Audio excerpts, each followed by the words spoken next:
My name is Joe Clifford. I'm a writer and a performer. I was born in England, but I've lived in Scotland for most of my life. When I started out writing, I wrote under the name John Clifford in the 80s. Made a good reputation for myself, which has continued since I've started living as a woman. I think the change was a very long and very painful process. Strangely enough, one of my earliest memories, way back when I was about 3 or 4, is of looking in the mirror and being puzzled by what I saw because I didn't quite recognize the boy I saw.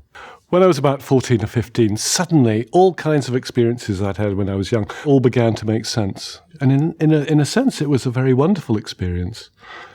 But in another, it was completely horrible and very, very terrifying. Because in those days, in the 60s, there was absolutely no understanding of these issues at all. I felt completely alone. I felt that the only thing I could do was try to live as a normal young man. And really, that's what I was doing all those years. I mean, I really tried so hard to argue myself out of it. I tried so hard to make sense of it. I tried hard to deal with it in so many ways, but none of them worked because I don't think we do choose our gender. And I think for those of us who are born transgendered, we don't choose it. It just happens and you have to try and deal with it. I think that it's hard for us in Scotland because there is a culture of the hard man, isn't there? The belief that there are only men and there are only women and there's nothing else in between. But also I think I'm not alone in this feeling. I mean, every man I've ever met and got to know has had doubts about whether they're a real man. And every woman I've known worries about being a real woman as well. We all have this distress and this anxiety. And the sad thing is that we can't talk about it because it's a taboo in our society.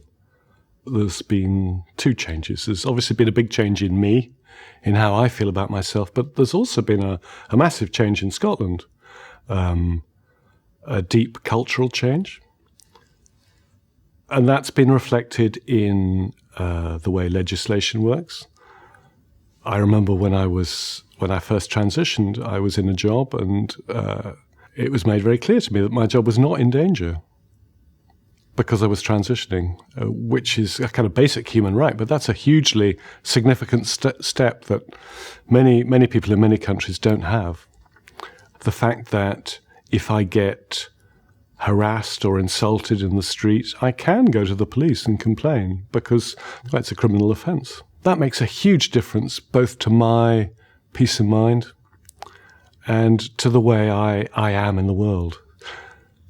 But everybody's attitudes has changed enormously. I mean, my daughters are so much more accepting of who I am than my own generation are. And I think things are really improving. Things are really getting better. There's a lot of work to do with young trans people who suffer the most horrendous bullying in schools. A lot more needs to be done to help eradicate that.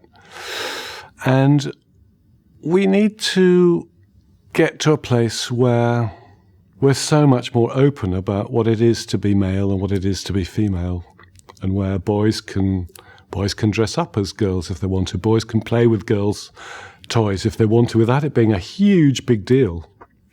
Because it isn't, actually. Just as if girls want to be a bit of tomboys, then that's fine as well. So we need to move further in that direction, and hopefully we'll evolve into a society which is much more open, much more accepting of everybody. And that has to do with ending racial intolerance and ending discrimination against people who suffer mental health problems, ending discrimination against people that have physical difficulties as well. And we'll all be so much happier when that day comes.